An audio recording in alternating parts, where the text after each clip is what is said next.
Hey everyone, today we're going to be discussing how to accurately bill tenants once they move out for any potential damages. To make sure we do this accurately, the first thing we need to do is make sure you have a move-in inspection.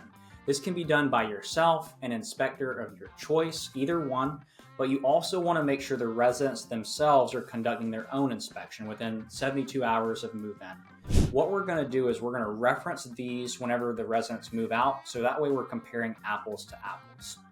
Next is what we like to do, a pre-move out inspection.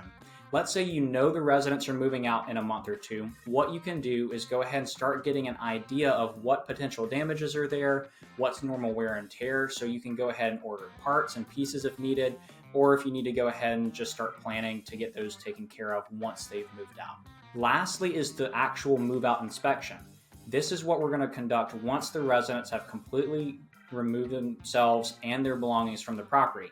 So what we're doing is comparing the move-out inspection to the move-in inspection and making sure we can see, okay, there wasn't a hole in the drywall here on move-in, there is now, that's going to be a resident charge. What we want to make sure we keep in mind though is that an itemized list of repairs and charges along with the security deposit need to be back in the resident's possession in 30 days or less to make sure you're staying compliant with state law. If you've got any questions about move-in inspections, move-out inspections, or how we bill residents, please don't hesitate to reach out to me or my team.